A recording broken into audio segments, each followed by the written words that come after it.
अस्सलाम वालेकुम everyone, Mirza academy में आपको खुश आमदीद। आज हम लोग यूसेट कंप्यूटर साइंसेस का 2023 का एक्सपेक्टेड पेपर करने जा रहे हैं और इस वीडियो में हम इसका फ़िज़िक्स का सेक्शन डिस्कस करेंगे। अच्छा, यूसेट कंप्यूटर साइंस का जो पेपर पैटर्न है वो ये है कि इसमें से फ़िज़िक्स में से 8 एमसीक्यूज़ आते हैं and most probably it's the expected paper of 2023 of USET computer science. So let's start it. The first MCQ is which shows the correct relation between time of flight t and maximum height h। यानी जो भी हम कोई rocket चलाते हैं या कोई भी प्रोजेक्टाइल जिसकी मूवमेंट होती है तो उसका जो टाइम पीरियड होता है t और उसकी मैक्सिमम हाइट h, तो इन दोनों के दरमियान कौन सा फार्मूला सही बनता है, कौन सा रिलेशनशिप सही बनता है। तो इसका जो फार्मूला होता है वो होता है h is equal to 1/8 G T का स्क्वायर, या फिर हम उसको दूसरी तरह इस तरह कह सकते हैं कि h is equal to G T square divided by 8। So alpha is the correct option.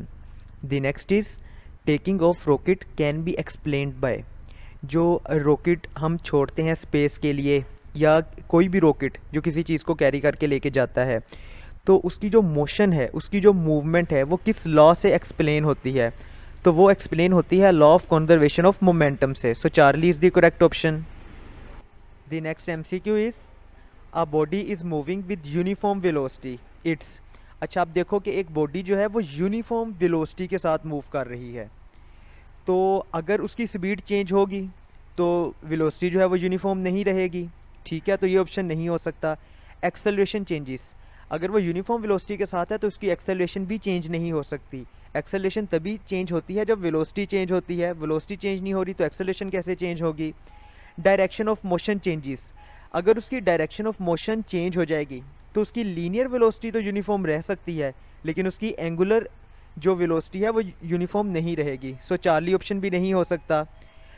Next last option displacement from origin changes, हाँ ये हो सकता है कि ओरिजिन से उसका जो डिस्प्लेसमेंट है वो तो चेंज हो सकता है, क्योंकि डिस्प्लेसमेंट में आपके पास डिस्टेंस भी शामिल होता है और डायरेक्शन भी शामिल होती है। एक भी चीज़ चेंज होगी तो इसका मतलब डिस्प्लेसमेंट चेंज हो गया।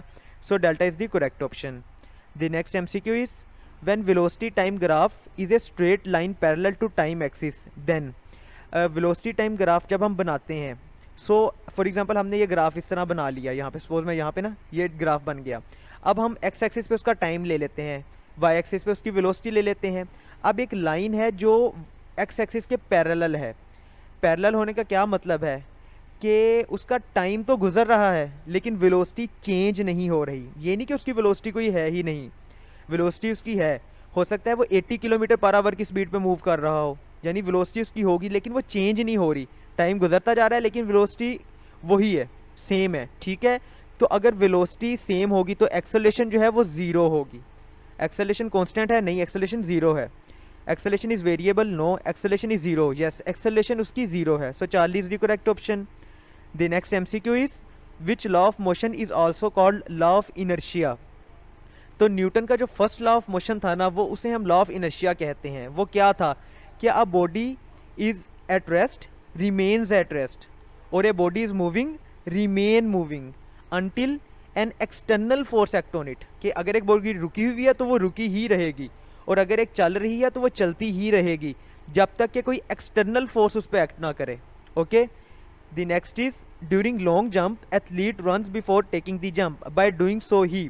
अब देखो जब एक वो दौड़ के मुकाबले होते हैं और उसमें एक मुकाबला होता है लॉन्ग जंप का, तो जब किसी भी एथलीट ने एक लॉन्ग जंप लगाना होता है तो वो काफ़ी दूर से दौड़ के आता है और देन वो जंप करता है, तो उसकी वजह से वो काफ़ी दूर जाके गिरता है। ठीक है, तो होता क्यों है कि जब वो इतनी दूर से दौड़ के आता है तो वो अपने आप को एक मोमेंटम प्रोवाइड करता है। मोमेंटम में क्या होता है, मैस और वेलोसिटी का एक मल्टीप्लिकेशन होती है। ठीक है, तो इसका मतलब है आपकी मूवमेंट, आपकी स्पीड जितनी ज़्यादा होगी दौड़ने की, आपका मोमेंटम उतना ही ज़्यादा होगा और आप उतना ही लॉन्ग जंप ले सकते हो। So delta is the correct option. Next MCQ is when collision between the bodies in a system is inelastic in nature then for the system. अब जब एक कोई भी कोलिजन जो है वो इलास्टिक होता है उसके नतीजे में क्या होता है, काइनेटिक एनर्जी सेम रहती है। लेकिन यहाँ पे जो सिस्टम है उस वो इन इलास्टिक इन नेचर है, उसमें जो कोलिजन है तो इन इलास्टिक की क्या होगा अब कि उसका जो काइनेटिक एनर्जी है वो चेंज हो जाएगी। काइनेटिक एनर्जी तो चेंज होगी लेकिन मोमेंटम जो है वो कंजर्व रहेगा। So beta is the correct option. The next and the last one for this section is the thrust on the rocket in the absence of gravitational force of attraction is.